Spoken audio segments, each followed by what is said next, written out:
this society where women are told that they need to have a good job to be a good capitalist, where they're told to need to be a mother and have kids to be a good woman, you ought not side on the side that gives women another goal. You ought not err on the side of kindness and support and freedom. First, we're going to set up who is doing this. We think obviously the feminist movement is doing this. What do these narratives look like then? No, we have fear. This should debate. We can say what this narrative looks like. Probably looks like things like having fun and indulging in day-to-day pleasures. But obviously, it's also other things like the specific duties that women have been told in general. So, for instance, that looks like, well, you don't need to have to like, you know, be married and have a kid. But it's also probably just looks like, well, you don't need to fight for that promotion desperately. It's okay to have fun every once in a while. What are the countervailing norms that exist in this debate then? I think there are three. The first two that exist regardless of what the feminist movement does is firstly, a capitalist norm. The capitalist norm that says to be a productive citizen, to be a productive worker, you must get a job. And that applies especially to women, right? Because they need to have a family. They need to juggle the balances between them working and them having a family. And we explained that the pressures on them to work and contribute to the household in a rising cost of living prices, that just means that capitalist burden applies especially to women. But secondly, the second, I guess, extraneous norm that exists is just that they're told that they need to be a good woman. That looks like marrying, that looks like having kids, that looks like doing your bit to society to be a good woman. What do we think finally is the other countervailing norm that side negative might introduce, or might exist in general? We explained that there might be another countervailing norm of being a good feminist. That looks like going to protest, that looks like, you know, being a radical feminist and going against these norms and doing other things that make you a good woman in solidarity of your sisters and whatever. So, first argument is to explain whether you get more buy-in into the feminist movement. And sure, this isn't an active debate, but you ought to care about buying into the feminist movement for a few reasons. Because social movements, in order to do things, just require a lot of buy-in. Because that's people that go to your protest, that people who vote in favor of you. That looks like a woman who convinces her husband and her kids and other family members to vote in ways that are feminist. That thing is particularly important. And those things that the feminist movement do just aren't important. That looks like fighting for women's rights and pay equality. That looks like getting more abortion and reproductive rights. That looks like offering support and counseling to women who've been assaulted and abused. Those functions of the feminist movement are important and you ought to care about buying. So, why does this specifically, though, need to be appealing in this way? We explained that the feminist movement just is a lower priority thing in terms of women's priorities. They care more about obviously having work, they don't care about fulfilling a specific ideology, they more care about themselves. But additionally, the feminist movement just does have an optics problem at the moment. That they are just extremely radical, and the most radical and the most potent voices are the ones that tell them that when they fulfill their obligations, or just their bodily desires, that they are betraying their fellow woman. That looks like when they take time off work because they genuinely enjoy having kids, being told that you're not being a feminist because of that. Why do we fix this buy-in problem? We explain that our norm is just far better internalized than whatever side negative could prop. Because, firstly, this is just a more obvious and easy to fulfill goal as opposed to a set of nebulous goals that side negative might prop. For instance, what do you do to be a good feminist, or what do you do to fulfill your capitalist burden? Sure, you can earn money, but there's always more money you can earn at the end of the day. But additionally, we explain that there are different choices that might conflict with being a good woman and being fulfilling your capitalist obligations. For instance, every extra hour and every extra year that you work in your job, that is you not fulfilling your role as being a good woman because you're not spending that time looking for a husband and raising kids. So we explain that these narratives themselves contradict each other. But additionally, what it means to be a good woman is just nebulous. Nebulous, for instance, are you a good woman if you marry early and have kids early? But that might make you a bad woman because you're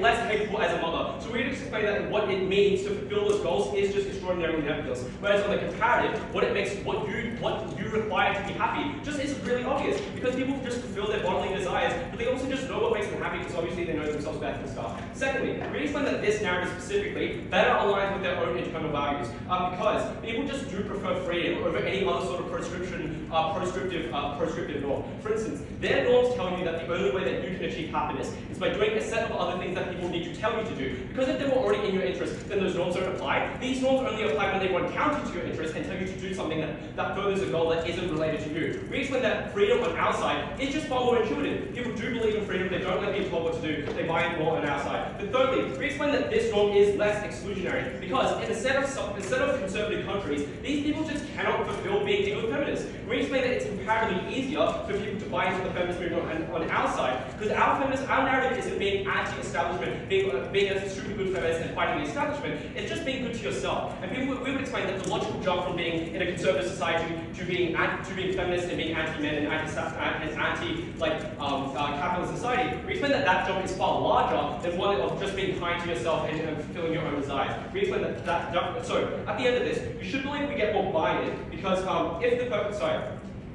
Yeah, so if the purpose of the narratives that cite negative props are feminism ones, those things are just more exclusionary than ones that let them be free. Whatever the comparative is though, we explain that these people, that you get more happiness and more freedom, and those narratives and goals are easier to fulfill. Finally, you should just care about this buy-in, right? Because more support from women means that the feminist movement can do more stuff, as I explained before. But we also explain that our narrative is just far more inclusive. People buy in even if they're not a good feminist, which means they're more likely to reach out and get support. So even if they aren't the most radical feminists and they have kids and whatever, those people who still fulfill their own desires and buy into the feminist movement, that means they can do things, the feminist movement gets more power on them, but it also means that those women get support from the feminist movement, which you all care about. Second argument is to explain why these women get better self-actualization on side negative. And you should care about this because it's not only a sensible goal of feminism, but you should just care about people using their bodily autonomy to do things that make them happier. No, what are the eudaimonic goals from feminism? We would explain that if side negative props like eudaimonic goals or other goals that women should have, that is the things that are in pursuit of feminism, right? So that's like going to protest, that looks like doing all those sort of,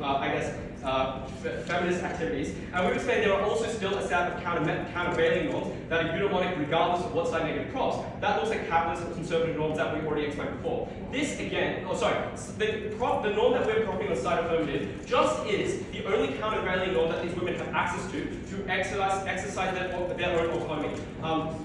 I would note at the start of this, women aren't stupid. They obviously know that they need money and they do need a family. They need that job to, earn money to live. They need that family for, personal fulfillment reasons, but also for financial stability reasons. We explain that the problem, though, is that these norms, without this countervailing norm, override the preferences that they would already have. So, how does this internalize then? Because obviously these women still satisfy goals, but we explain that what changes on our side is that they do it more for themselves. Because obviously, if there are other countervailing norms that exist that make women want to have goals, we expect that this countervailing norm doesn't make them instantly forego all of those obligations and do whatever they want all the time. We explain that this is an important moderator in controlling the extent that these norms have on coercing women and doing things that are against their interests. Which means that they still satisfy those goals, but they still do it in a way that pleases themselves. They feel confident in those choices if those choices make them happy, and sure, they maybe didn't pursue that goal to the largest extent, but if they got like 60% of the way there and they're still happy, we expect that women now feel like they don't have to do any more because they've done what fulfills their goal of making themselves happy. Because,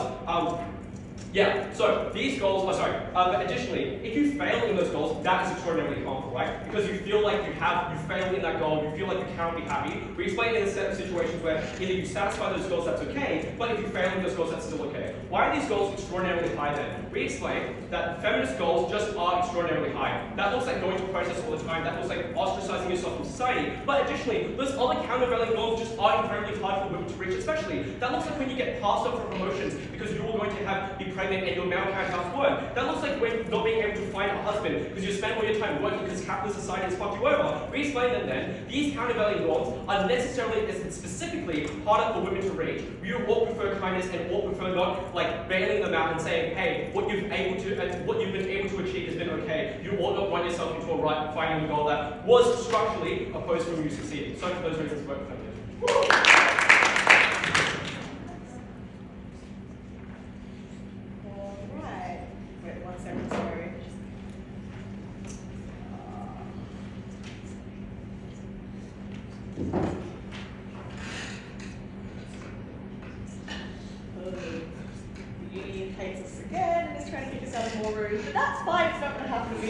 I thank the first positive speaker then for that speech, and I welcome the first negative speaker to be there.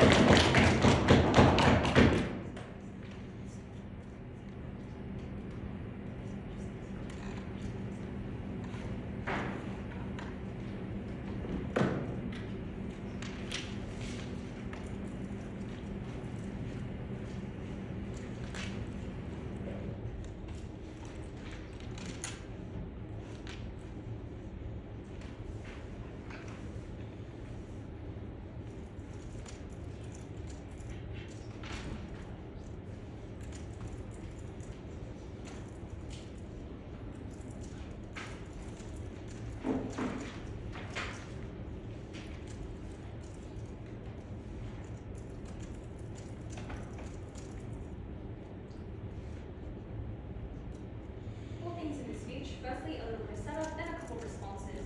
And the first is to push on why the feminist movement gets happened, and the second push on why individual feminists are worse on their side. Firstly, a little bit of setup. What do we think eudaimonic happiness looks like? I think on the individual level, that looks like encouraging goals in the reflecting as an individual on your own goals and what that is good for you. I think as a movement then, it also looks like prioritizing the goals of the feminist movement in the long term because you want to be able to get change in the long term. Note that obviously the feminist movement succeeding is quite a good thing and quite important. Secondly then, I think it's important to note here that individuals do not understand their own interests well. And that is just to say that when Ab says what they want is like what they should get because they want it, I don't think that's a particularly good thing. We will prove this later. Okay, a couple of responses then. Firstly, they try to tell us that they get more buy-in. However, they don't explain how they fix the comparative pressures on their side. Because I think it's particularly true that these pressures of like patriarchy and things like that also exist when like getting your own pleasure. So that looks like things like being told from childhood that a really good thing for an individual is to get married and things like that. That is probably a form of like self-pleasure and something that people would probably opt into. But also, when you the second thing that they try to tell you is that they get more bodily autonomy. I think we still get on this on our side because we are able to reflect our goals. However, I'll get into that more in depth in our side. The last thing they try to tell you is on capitalist norms and why that's a particularly bad thing.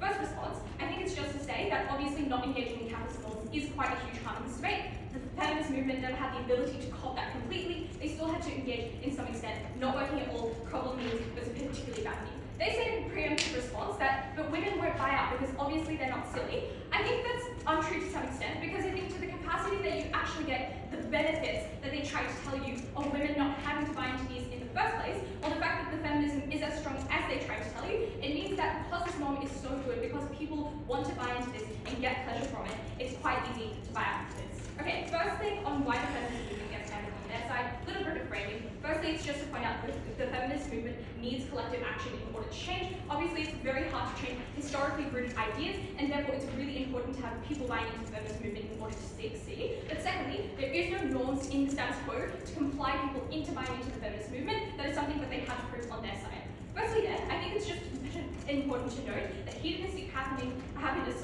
looks like choice feminism, and that is because obviously as per the individual side, it is your own individual choices. Secondly then, it is because this is quite bad because it prioritizes the ability of individuals who have the capacity to choose their own things, it increases their capacity. And that is people who are privileged, that's people who are well off.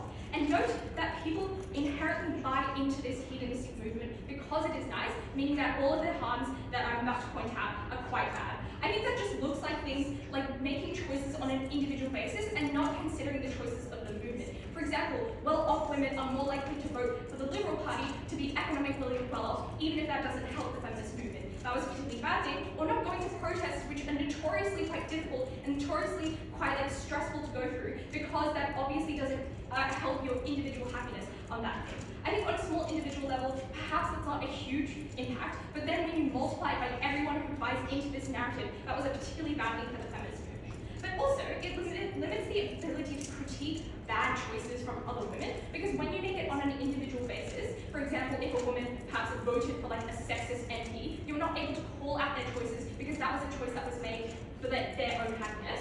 Thirdly then, I think it's even when people make choices that are good for them, for example, opting out of marriage, like they try to tell you, you are not able to make the same social commentary about what you're doing for the feminist movement because the narrative is now framed around the individual choice, not the choices of the feminist movement itself. It was your own way of doing this. Comparative world then is firstly, people who buy into the feminist movement probably also buy into like goals and things like that. I think that looks like on our side, we tell people that the collective action is the way to happiness because that is a particular goal of the feminist movement and something that people ought to have on our side. But that's on their side. What you have is, firstly, you have people buying out because obviously it is hard to be part of the feminist movement. They tell you that they try to bring you joy through an individual level, that had no reason for you to still buy into the same benefit movement. I think also then, we can also point out the fact that in our side, having being part of the feminist movement is actually quite a good thing because seeing people of the same beliefs is probably going to bring you quite a bit of joy. Belonging to a community is probably going to give you quite a lot of joy. But I think that in their alternative world, those same goals didn't have to exist because you didn't have to exist in the collective. Note how this means that their materials of goals being like nebulous is probably untrue. Okay, so the issue at the end of that is that they just don't get action in the feminist movement. Impacts is firstly, you just get less people doing things like protesting or like trying to act out and further feminism, which means that like you just don't get any impacts for the feminist movement. But secondly, I think you do just get active backsliding when people don't have to make choices that are good for the feminist movement. Instead, they make choices for their own. I think it's also important to note that the sort of goals that would be prioritized on our side are those that are going to be in the long term. People consider them more, and that just means that they're more likely to buy into things like furthering the feminist movement because they know that that gives them and allows them more choice. They try to tell us they get more buy-in. Firstly, I think it's in the interest of women to buy into the feminist movement on our side anyway, because obviously it maximizes autonomy. But secondly, it's just important to note that people do find happiness and meaning in the feminist movement because it aligns with their further goals, unlike on their side where you only consider what helps you, not necessarily what helps the movement, meaning that we still get buy-in on our side. But I think even if we don't prove those things, there is just no incentive to buy into the feminist movement on their side if it means that it's going to bring you harm as associated as part of that group. Secondly then, or why we get worse outcomes for individual feminists. Firstly, it's because our world encourages people to make good choices. And that's just to say that it's hard to say what is good as if for an individual level because of things like the patriarchy. If you've been told that things like marriages or like opting into those sorts of relationships are particularly good for you since you were young, you're probably going to opt into those decisions even if they're not the best outcome for you. On our side then, comparatively, people view the long-term goals that they have because you dedicate your life to these goals, because you know you're going to be spending a long time to them. I think it's important to note here that the types of goals, or the types of decisions, that the opposition is trying to buy into are going to be relatively quickly made because you're trying to maximize your self-pleasure. And that just means that you get a lot more consideration of what you're doing on our side. So on their side, you have women opting into structures, for example, on their side, you have women opting in because the structure tells them it's good. On our side, we give women the ability to reflect and think on their goals instead of making rash decisions. Secondly then, I think feminism just encourages destructive behavior that looks like opting into things like hookup culture, which society tells you is a good thing and a liberating thing, even if it is very self-destructive behavior. People like it because society tells them that it's liberating. That was a particularly bad thing because then, firstly, in the short term, perhaps it makes you happy. But in the long term, it's probably going to make you kind of sad over time. Like, obviously there's a lot of objectification in that culture. It degrades your confidence. You're probably going to have some bad experiences in the long term. And that is quite a bad thing because you don't consider why those things are happening to you, because the wider social narrative is, oh, I should rush into this relationship because in the short term it gives me pleasure. They never look at the long-term benefits of that. So you can't identify what is making you unhappy specifically, and that just means that broadly, you're not going to be able to get the same happiness, I guess, that they try to tell you that they get on their side. And that just means that when we consider long-term decisions in our world, you are able to make better decisions and you get better outcomes for individual feminists because they're able to consider the goals to a much larger capacity. So counter Alright, I thank the first negative speaker for that speech, and I welcome our second affirmative to continue their team's case. Here you go.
The two types of messaging that happen on the negative side is either A, a woman doesn't know what her goals are, she is confused, she doesn't know where to go with her life.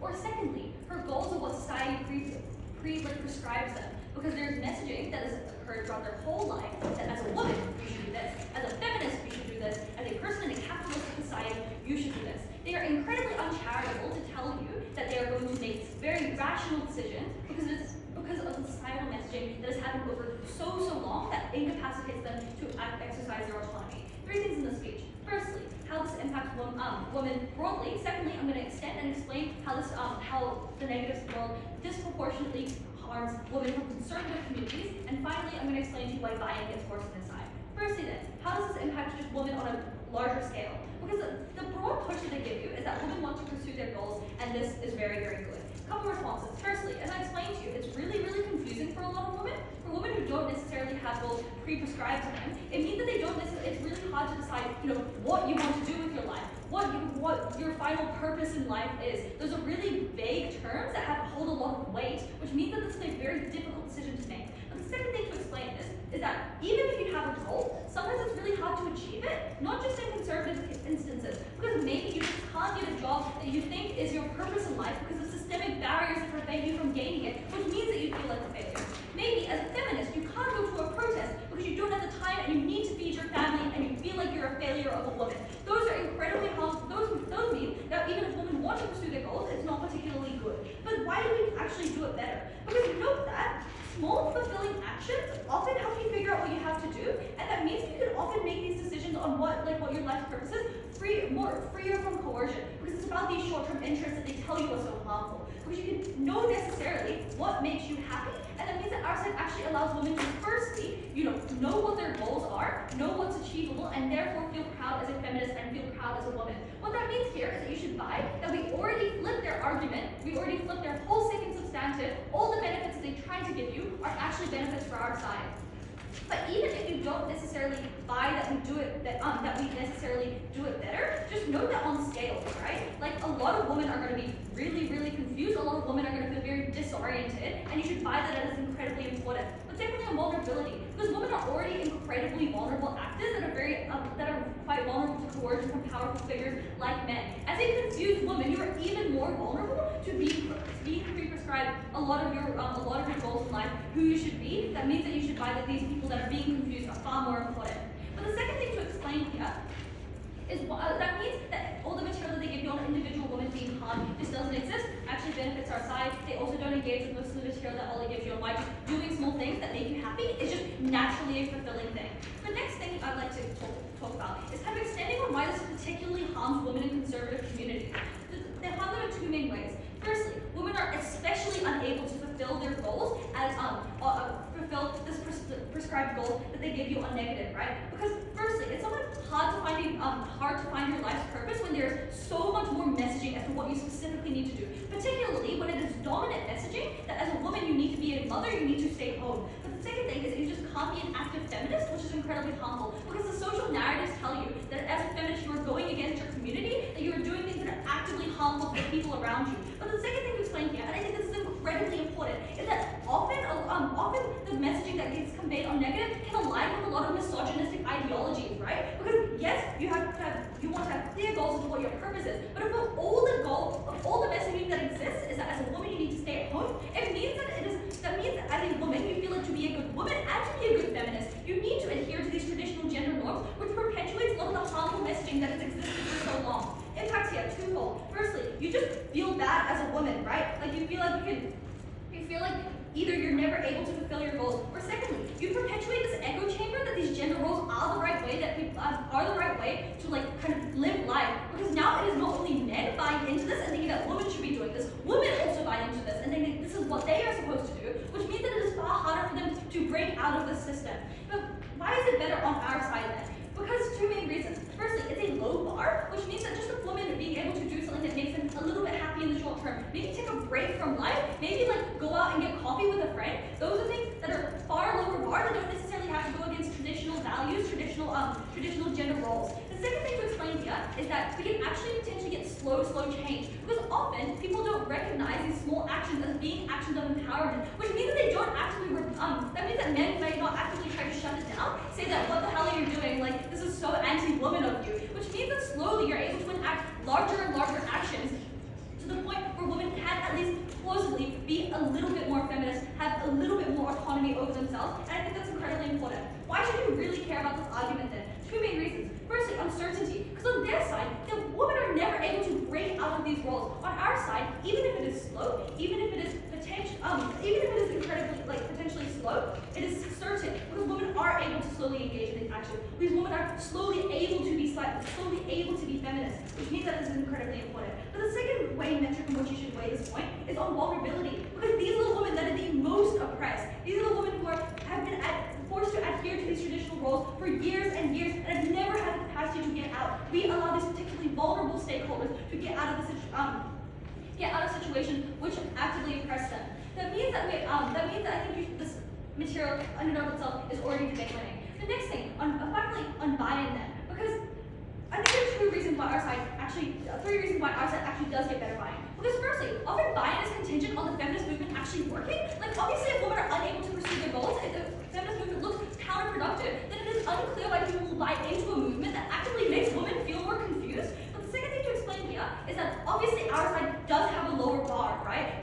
Because instead of having to do this massive thing and shaping your life, instead it's about doing little things, which means that more people are willing to buy into the feminist movement, engage in feminist action, and feel like they're actively involved in the movement. But the next thing to explain here is that our side just has feminism seem less radical, because like obviously doing small things just seems less extreme than having to like shape your whole life around what you want as a woman. Which means three things. Firstly, you get better like media coverage because people are like, yay, like these women are doing small things that are empowering them instead of a lot of right-wing rhetoric actively going against them. The second thing to explain here is that you just do get more support because you look more reasonable, you look more realistic as a movement, which means that people see you as a more legitimate body and you're seen as a more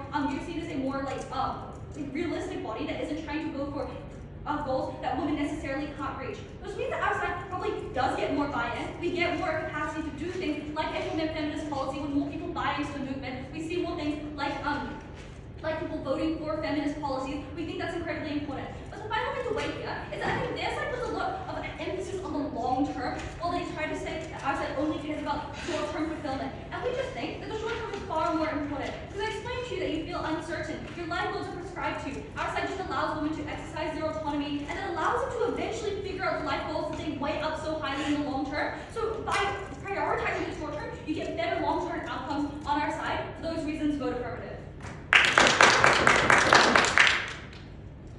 Alright, thanks second affirmative for that speech, and I welcome second native speaker to introduce their team's case. Thank you.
Firstly, on what we're actually defending in this debate. Secondly, on buy-in as an issue. And I'm going to talk about why marginalized women are significantly improved on our side, because they simply do not have the capacity to self-indulge or enjoy pleasure in the way that they suggest. And the buyout of more privileged women in the feminist movement is clearly what harms their capacity to do so. Because you cannot enjoy yourself when you are under the yoke of structural and massive discrimination. That clearly prevents your capacity to do so, leaving that issue clearly. Lastly, I'm going to talk about women beforehand. What are we defending in this debate? First thing to note, we clearly have counterfactual power to define what the feminist movement would do in determining Eudaimonic, goals. Which means we can both defend this being individual goals in some instances, and we can also defend these being things like gesturing towards overall goals of the feminist movement, which does look like structural reforms. It looks like changing people's minds generally. Why is that particularly important? They say that there are other norms which compel you to do things like be a good feminist, but clearly, I guess like they don't explain why this is important that I guess strongly exists under the status quo and is not pushed by the feminist movement. Clearly, if the feminist movement is the ones that are organizing protests, telling people to go to protests in the first place, if they're putting energy into doing so, it probably does matter, I guess, that they're the ones doing it. But also importantly, they just never explain why the feminist movement, I guess, would be unlikely to push, would be something more likely to push individual goals than feminist goals as a whole, because the movement just preferences, they're likely to get structural reforms because they align most with the historical goals of the movement. They're things that they've pushed for in the past, changing people's minds or getting legislative reforms are the most proximate ones rather than doing something like encouraging getting a good job. Okay, let's talk about buy-in. They give a number of reasons why people buy in. They explain generally people care more about themselves. That it's an easy choice to prioritize yourself and your freedom. So, how do people make decisions then under their framing of this debate? Firstly, they always choose the easier option because something that is more convenient for them is clearly just not doing things, like for example, going to protests because it costs you time, because it can cost you money, because you have to get time off of work, for instance, or doing something like donating to feminist organizations or to outreach groups that do things like support women that are in desperate or difficult situations. Obviously, these things cost you time and money, and what you could do is spend that money instead to pleasure yourself in the short term, in the now. That is a choice you make on the alternative side that you do not make on the outside, which just means that in every instance under their case, you buy in a little bit less than you should, you do a little bit less than you should, even if you still buy in a little bit. It means that you make a few choices to not go to a protest, or when there's something really fun going on, you choose to do that instead. That is really, really bad because it means that people buy out as a whole. And that is clearly, means you are far less likely to reach the barriers of structural reform that we explained are good for the majority of women in the debate. Because clearly, doing something like getting better, I guess, employment reform, for example, or getting better support for marginalized women are just things which are incredibly important benefits you do not get if you don't have large-scale legislative support for it. Why is this specifically important for marginalized women? This should win us the debate. Those think this is the most vulnerable actor in the debate. They're the ones which are the least helped under, because, I guess, for reasons that I'll explain now. Firstly, because they have less capacity to enjoy affirmative benefits. They have less time, they have less financial capacity. They often don't have the ability to do things like take a day off work because they're required to feed their family, to support their family if they're economically marginalized, but also often they're actually limited by structural reforms and attitudes in the countries where they are from. For example, if self-pleasure or indulgence looks like being openly queer, you live in a country where the police crack down on being openly queer, where there is particularly bad anti-gay reforms, obviously your ability to enjoy yourself or express yourself is far limited where you don't get structural reforms. So, that in itself is a harm, because if the feminist movement frames success in being a good feminist around something the section of women do not have the capacity to buy into, and those women now feel that they are unfeminist, that is incredibly bad emotional harm and is a harm for the movement itself. It's not only a harm for that section of people that they're now framed as unfeminist, that they cannot participate in the benefits that affirmative claims in this debate, but also because it makes the movement worse as a whole. So it means those people are less likely to use the feminist movement as including their voices, as thinking that people that have like overall structural reforms that benefit them, and that more privileged women are insulated from because they have things like financial mobility, because they aren't subject to the most extreme forms of discrimination against queer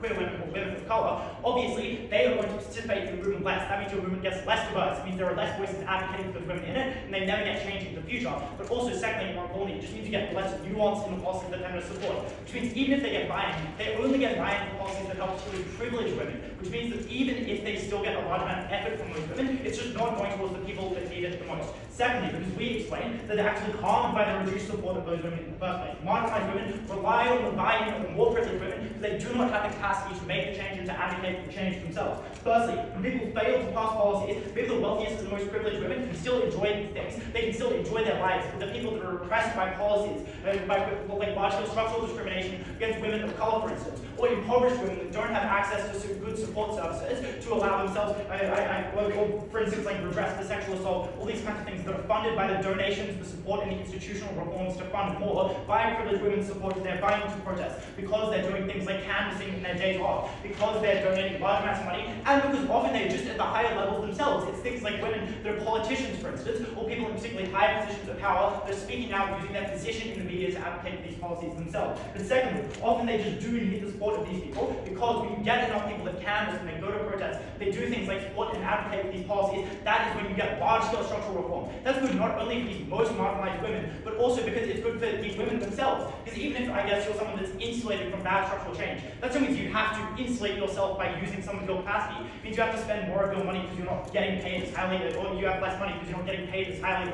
as the men that have relatively similar jobs to you, because employment discrimination as a whole is far worse. Obviously, that's bad for you as a privileged woman, but you can insulate yourself. It still takes up some of your capacity. It's just bad in that case as well. Their last claim is that you get buy-in from conservative women instead. They say they make unfeminist choices and they get cracked down on from their community. And that's bad, and that's harmful. Two responses. Firstly, unclear in a lot of cases why they buy in and make these choices in the first place. Because we explained to you at Emily that they are socialized differently. If you're from a conservative community, your idea of happiness and self-indulgence is going against narratives as you perceive them from the feminist movement and doing something like selling into more traditional family dynamics. Obviously, your conception of happiness and self-indulgence aligns with conservative values. The life that you want is probably a life that includes a husband and kids, rather than something which is necessarily a feminist choice. They never explain why conservative women would want to make those choices in the first place, why they buy into this messaging, why they would even listen to the feminist movement, because they're often actually opposed to it. Because conservative women do not support, I guess, a lot of these goals. They're often relatively anti-feminist themselves. They never explain why that's a good buy.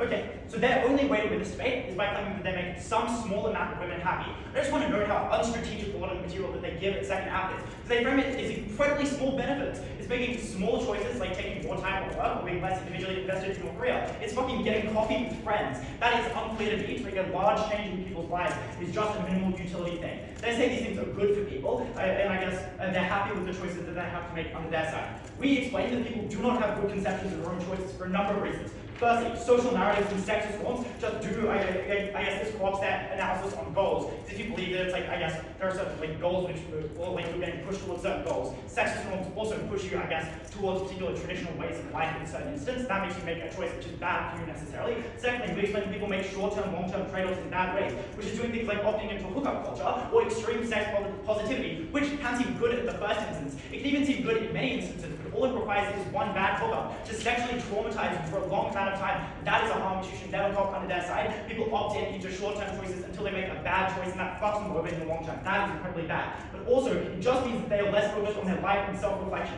Because even if you believe that short-term choices are good, we encourage people to at least consider their long-term goals more, which is just you think about how much do I really want to buy into a corporate life. If the feminist movement is encouraging you to think long-term, and that achieving your goals eventually is good. You think about those goals more. Under their side, what you're doing is slowly feeling your way towards a goal by a series of small mistakes or good decisions. Obviously, that is far less considered. It's far more likely to make bad choices in small instances that have long-term consequences. That is a far, far worse alternative. But just note that the small things that they say give you direction, I guess just are obviously unresponsive to the example that we give of this short-term, long-term trade-off. And also, their best examples, which are small things, just give very little benefit to you. Maybe you get coffee with your friends. If you don't get large-scale structural reform, that is why they have to lose this debate. So proud to be gay. I thank the second negative speaker for that speech. I welcome Donna Farlow to conclude their team's case. Here you go.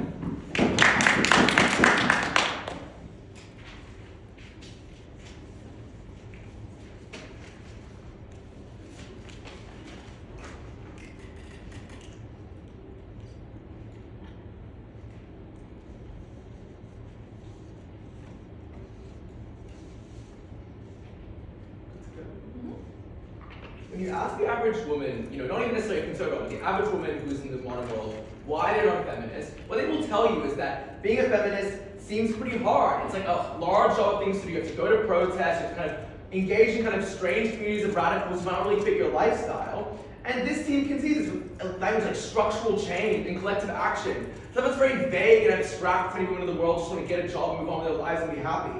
And I want to start this debate with second negative conception, which say, these women can never enjoy themselves and you get no benefit. This misses our claim. Patriarchy is not black and white. Women under patriarchy enjoy themselves all the time. They have time with their kids. They have hobbies. They have time with friends. Women can enjoy themselves on our side of the house and be happy under the system. It is not a debate between having zero happiness under capitalism or, a structural revolution on a side negative. That was unclear in their case. They never proved structural reform actually happens on their side. That is when feminism becomes kind of weird and strange. First, the movement. We identify two problems here to get no response. The first one is that the feminism has a massive perception problem in the status quo. They are seen as radical and strange. The average woman is not often feminism. But second of all, feminism, we explain, is a lower order priority for most women. Women do have families, they do work jobs, they have hobbies and friends and enjoyment. Feminism is a low priority, so you have to work very hard to convince even a progressive woman to opt into the structure this team talks about. What does this team say? Their claim just is, we need collective action to see goals. The first problem here is the rich feminists they have to convince are not going to be guilted. Like if you're a privileged woman feminist and you're like are enjoying your life very liberal, why would some hand-wavy, let's do collective action convince you? You enjoy your life. But second of all, and crucially, the goals these feminists care about don't actually align with the movement very, very well. Like a long-term goal for a rich woman is not going to be to rise up for women. It's going to be to improve their own life, improve their own family. It is going to be selfish as well. That's how they will internalize this view of goals with feminist movement. That's incredibly important. But thirdly, this is also important. Collective action is really hard and difficult, and there's almost no work to explain why everyone actually wants to engage in collective action. I would suggest that these spaces are often very exclusive, they're seen as radical, they require a lot of constant attention and focus, that actually requires a lot of work for women. This usually says it's good to get collective action, but it's why it will be successful, why they'll actually engage in it. That explains why privileged women on their side, who are happy in the status quo, who already have autonomy, who already have rights, who are not radical or progressive, who do not like radical feminism or collective action, will never on their side engage. Do not align with those values of that movement. We explain on the other hand, though, that it is good to get a broad buy-in in the movement, even if it is less pure. Because yes, obviously, on their side, the average of the feminist movement is more progressive and they're more pure. But what are some weighing measures why you should care about a broader movement with less individual buy-in as opposed to a more pure movement? The first is you can just start important conversations about issues that affect women hedonistically. For example, they say hookup culture is bad. If your narrative is do collective action, you don't discuss hookup culture. If your narrative is you should engage in happiness and you're in the movement, you actually can listen to feminists on hookup culture. People aren't going to stop fucking on side negative, but if you believe in happiness and feminism and they're in the movement, you actually can educate them about this kind of stuff and make it better. But secondly, we do just get more buy-in when people agree with, right? Like privileged women agree with marginalized women on some things like abortion, for example, on things, women's health care. These values align. On our side, when you have a narrative feminism that is, comfortable for privileged women, they will align on those things as well and put more money into those things because they actually improve the movement as a whole now on these issues. On their side, once you alienate them entirely, they will never engage in the movement. They'll take it as bad, they'll be oppositional. On our side, when there is alignment on these issues, they will align, and that creates the most structural change as well. But thirdly, we suggest is that we just don't tell women what to do. And the feminist movement, I think, should not be prescriptive. As Kathy explains, they've heard what they wanted to do for their entire lives, from their fathers, from their brothers, from their bosses and colleagues. And as first negative concedes, what is good and bad is often very difficult to discern. And so if you are, unsure in this debate, forcing women to engage in collective action or pressuring them is not necessarily a good thing. We should prioritize autonomy and engagement in women's lives.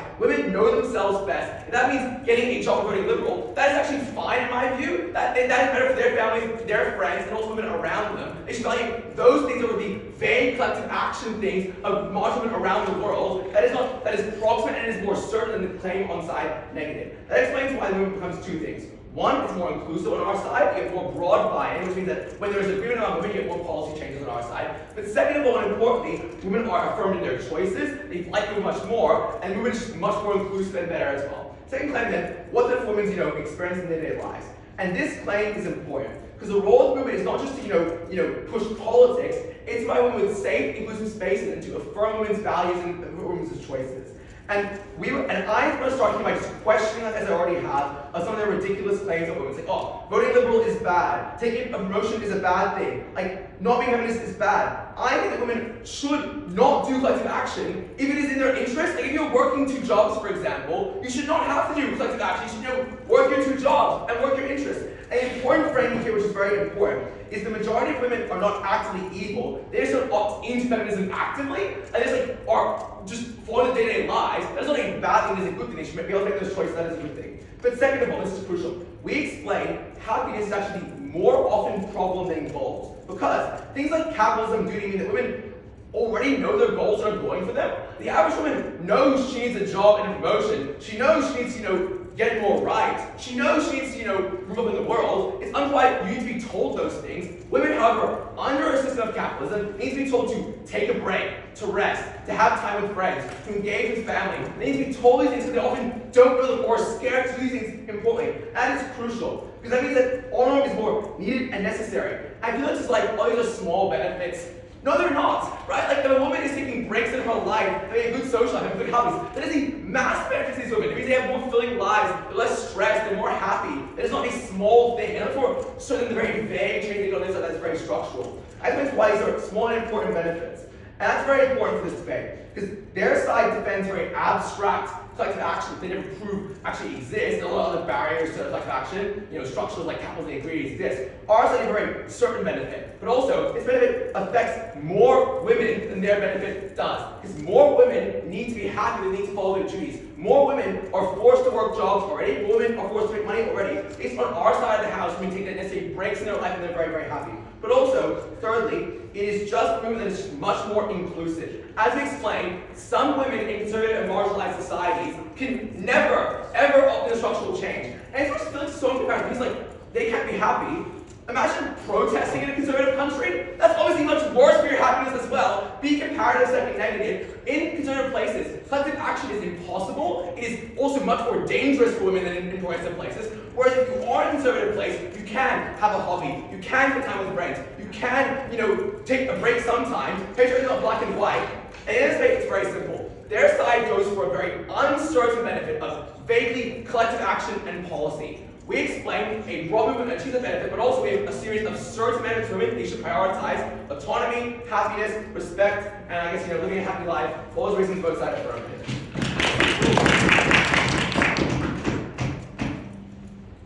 Alright, I thank the third affirmative speaker for that speech, and I welcome the third negative whenever they're ready to conclude the debate. Here.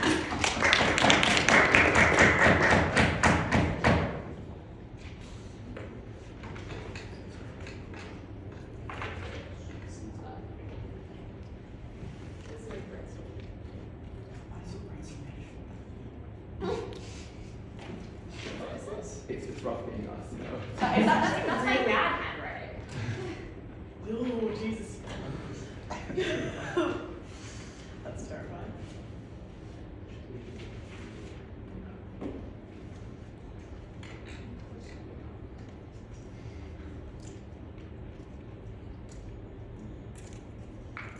The first thing I'm going to do in this speech is talk about reflection on people's long-term goals, which we get really little engagement from side affirmative. Because notably, under their side of the house, women probably still do follow the contours of a life, right? They acknowledge their capitalistic and sexist pressures, so at the end of the day, even though people prioritize their short-term interests, they probably do still do things like get married, have kids, get a job. But notably, no one is pushing them to reflect on where those things are coming from.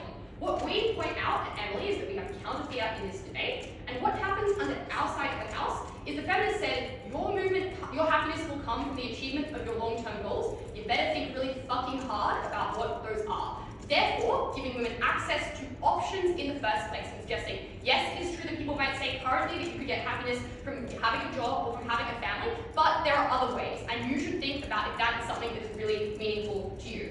Which is really important in this debate, because it means the comparative is not what the affirmative team kind of takes as the comparative for the majority of the debate. It's one in which we actually allow women to access autonomy they do not access under their side of the house because they are still pressured into making those decisions at the end of the day. So, when they say that you can do things like feel your way to success, we say that it's obviously much worse if you don't have that reflection in the first time. We say that when people think that dating is fun, because that is something that has been sold to them by society, the self-confidence hit that comes from trying to engage that because you think it will be pleasurable in the short term, and then it actually not being pleasurable once you've opted into it for a little while, could just not happen on the outside of the house, because people will reflect younger whether dating is actually important to them in the first place at this particular time in their life, and choose not to engage in that because they understand the long-term goal exists, even if in the short-term goal downloading Hinge seems like a good idea. Similarly, there are just really meaningful ways that people can fuck themselves over in the long term by prioritizing their short-term goals. Like, I think it's quite telling that a lot of the way women talk about their university degrees on the internet is often saying, reminding myself that this is something that women have fought for and that I'm being a good feminist by studying. Because obviously, it is a very easy thing to listen to what your body is saying, that you were tired, that you were stressed, and to tap out. Like, that is why them saying that they're countervailing norms doesn't make sense. Because obviously, the instinct of your body telling you to do this is particularly strong. So the reason to stop people from opting in is to feel like there's a bigger thing that they're contributing to in the long term. But notably, under their side of the house, when you prioritize that short-term instinct, you are less likely to be able to do things in the long term if you do eventually feel your way to understanding what the goals are. Because if you realize you wanted to do something something that required you to get high marks from university, but you were fucking around because you're prioritizing your short-term interests as the affirmative team encourages you to do, then your capacity to achieve that goal in the long term is just reduced. So it is really important that we maximize people's agency right now and therefore allow them to reflect on these things. And not only, I think, under their side of the house, they also just don't reflect on the really harmful things that women might be pressured to do in the short term. Angus suggests that would happen under their side of the house, but I think this is untrue for a couple of reasons. Firstly, because the feminist movement frames this as an individual choice or an individual mistake or an individual alienation from these things, right? So if someone likes it, that's not because there is a structural problem with hookup culture in general, just that one person didn't like it in the short term, so you don't consider it as a group thing. But also, necessarily under their side of the house, these are split-second decisions, right? People are prioritizing their short-term interest in what they're happening. So they're not necessarily thinking about the social and structural factors that are pushing them into it. But finally, as well, as we explained to Emily, it is just harder to identify what is wrong. Like, if you've gone through life thinking, well, I maximize my pleasure at every possible opportunity, when you are then faced with the fact that you still feel kind of shit at the end of the day, you're just confused, and you feel like the feminist movement has failed you, but you also have no ability to identify what specific factors cause up this, because you think that you've been doing everything right, which means that women end up in a worse situation. I think that leads on nicely to kind of some specific rebuttal I'll do about individual feminists, but that just explains the types of things they encourage people to do, actually lock them into sexist and capitalistic societal social structures far more, because they don't have that available choice that we have. So what we explained firstly there is it's not fulfilling, right? We explained there are a bunch of things that people do that might not necessarily be good for them, and they're better able to reflect on those things and avoid making their choices under our side of the house. In response to them saying, well, you need to hear these things from the feminist movement, is not actually true, because you hear these things from yourself. They acknowledge that these things are actually coming from people individually, and the feminist movement is just saying it's permissible. Obviously, that means that in some circumstances, you're still likely to listen to a body if it's physically impossible for you to do something, so it doesn't necessarily need to come from the feminist movement here. They kind of make a claim about conservative women, but a couple of different responses here. Firstly, it's just not the case that these women are necessarily highly impacted by whatever messaging the feminist movement is doing. They don't buy into the feminist movement, they're not tapped into the social media channels. So when the feminist movement promotes one form of happiness or the other, probably not impactful for them. But secondly, they don't explain why conservative women who genuinely believe in conservative ideals being in the movement is a good thing. I'll explain later that we should weigh off their individual happiness against the harm of weakening the feminist movement. But finally, as we explained, they just mess up the comparative in this debate. Because if they are tapped into the feminist movement, when we tell you to think about where your goals are coming from, that actually allows conservative women to reflect into the general kind of gist of what is good for things. The other push on individual women is that you might fail in your goals, and that's really bad. But the first thing here is that people can have many different goals in their life, right? So maybe you have one goal that is about your work, and one goal about feminist movement success, and one goal about your personal life. This means that people are able to offset the failures of any one goal with another. But also we explain that short-term hedonism often also makes you feel bad over the long term, so even if you believe this, they also have a harm on their side. But also, under their side of the debate, you just probably never achieve anything, because you don't go for jobs in the first place, because you don't have an understanding of what you want. And that means that still at the end of your life, you look back and you wonder what you necessarily achieved, because as they acknowledge, other places in society encourage you to kind of achieve things over the course of your life, and you just then feel a bit shit dead because you haven't pursued things in the first place. So I think much worse for individual women there.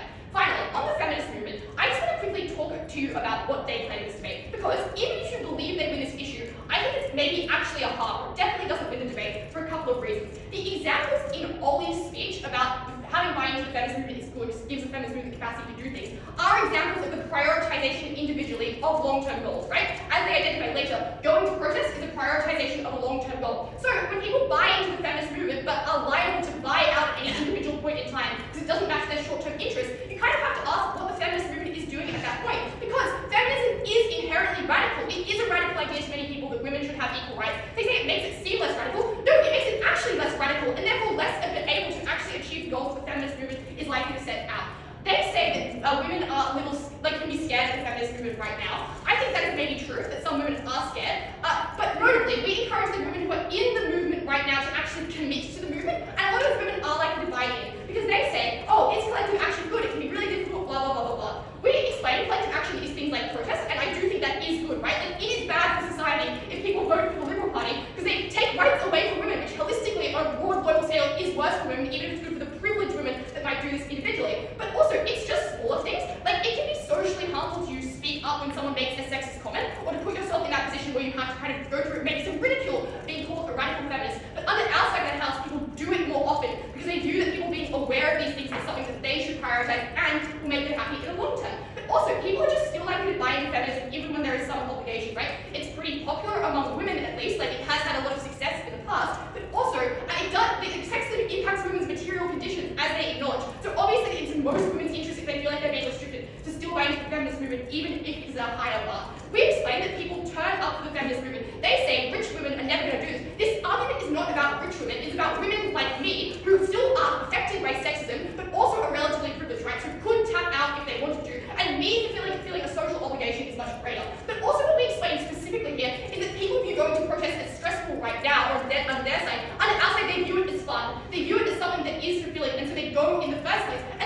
it is fun. They are not closed communities, they're often quite open. You see that other people have the same values and beliefs as you, and you believe you can make change. The feminist movement has had a lot of wins.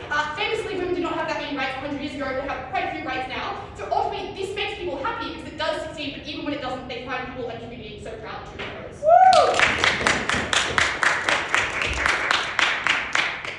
Alright, I thank the first negative speaker for that speech and all of you for the wonderful debate. Please.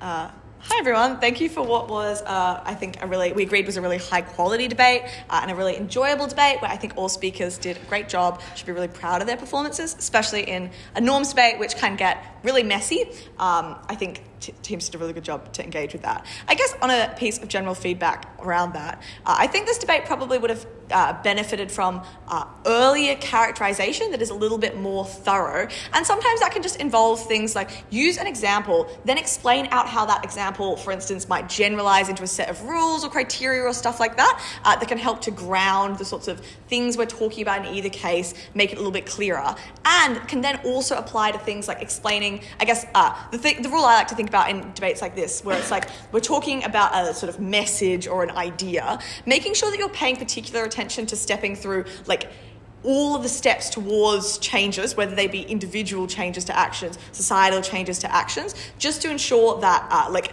there's no gaps taken in that. And I guess being really conscious of that from the beginning. I know there's often a perception that norms debates are like less mechanistic, but I think in some ways often they require you to have more attention to mechanistic or analytical detail because it is less clear what those sort of logical steps or analytical processes might be to get to a particular outcome. All right, the way this is going to work, I'll give my call and then I'll explain how we came to it. We came to a unanimous decision. In a relatively close debate, we awarded this debate to the negative team. Congratulations. All right. I'm going to start by talking about the feminist movement and then I'll talk about individual women. Let's talk about the feminist movement first. The affirmative team's main claim here is to explain that they are likely to get more buy-in to the feminist movement. They explain a bunch of reasons for this. Firstly, this is something that can be internalized in quite a good way. It's not vague. Secondly, it isn't something that creates sort of trade-offs with other parts of women's lives that are obviously higher priority, things that they care about a lot. It has a much lower barrier of entry, therefore. It doesn't require people to do things like go to protests and stuff like that. Next, it pushes back against the image problem that the feminist movement is too radical, it's weird, it's exclusive, does all these strange things. Fourth, it aligns with people's preferences rather than being prescriptive, which sort of makes it this sort of freedom maximizing, autonomy maximizing thing, which is particularly good for getting women into the movement. They explain this makes the movement more inclusive and more affirming, and I think they explain this in a really useful way that's sort of outside of necessarily the classic ways we think about the movement as just sort of like a force for social change, but also just putting women into sort of communities where they're able to talk about things, get more of an idea and support for those women just by having more buy-in into it. How does the negative team respond to this? I think they respond to it in a couple of ways. First, they refute the idea that you get more buy-in from this. They explain that maybe if it's hedonic, you don't need to buy in as much because it's just individual, that comparatively eudaimonic ideas align with people's future goals. I think that these are slightly unspecific, but are perhaps mitigatory. Next, they explain that maybe you're able to make the sort of high barrier of entry, things like protesting, actually seem more fun when you sort of present them as a thing that is part of like fulfilling your eudaimonic types of happiness. Then they explain that you might buy in for a series of other reasons, like the fact that women still face other issues, that there is still relative popularity of the feminist movement, which I think is an assertion, but is also, it goes against this somewhat of a counter assertion that the feminist movement has an image problem, that it is too radical. So I think a little bit unclear how those two things trade off. And last, they just mitigate the benefits that come from just having people in a movement for creating support or discussion about things by explaining that maybe when you can't talk about things critically within the movement because you just fob them off as that's an individual choice. So I guess the example that's used here the most is hookup culture. If we say hookup culture is an individual choice, rather than getting the positive discursive benefits that third affirmative I think explains particularly well here, you instead are less likely to get those sort of additional benefits. I think that this mitigates the extent to which affirmative increases buy-in, but does not necessarily overturn it. So I don't think that the sort of constructive benefits of why people might buy into a eudaimonic movement is proved particularly well by the negative team here. But I think they do decrease the extent of change that occurs on this clash. I think the most effective way then that the negative team is able to deal with this is just to explain that the type of buy-in is not likely to be as good, and that in fact it could be quite harmful. So what they explain here is that in a world where you prioritize hedonic types of happiness for women, they are more likely to just like favor type of actions that are individually good for them, but might actually be really bad for the feminist movement. The example that gets thrown around here is things like, the rich woman who is like, oh, yay, I can be a feminist by voting for the Liberal Party, who's then going to do bad things for women. And that comparatively, in a case in which you are able to tell women, as the feminist movement they say would do, that they should prioritize things that are good for the collective interest, you are more likely to get those more privileged women or just other women to do more things that might actually create structural change in the movement. Things like voting in particular ways, showing up, things like protests, donating money, just acting in better ways.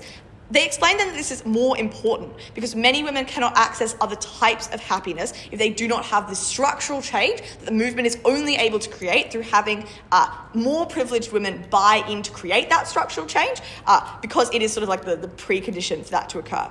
I think the affirmative team has a collection of responses to this that I think are quite good, but needed to be, I guess, fleshed out a little bit more. First, they claim that it's unclear that rich people, like women, do buy in a way that means they meaningfully do the things that the negative team claims. I think this may be true for sort of the uppermost privileged women, but I think that sufficient work is done by the negative team to explain that maybe there's a series of more privileged women compared to the, very underprivileged, structurally excluded women who are probably going to buy into this because they still face other issues, which means that probably they do a marginally larger degree of stuff that's good for creating change on the negative team side. Next, affirmative says that it's unclear that this actually does sort of create structural collective change. Obviously, it is difficult to create structural change. There are high barriers to that.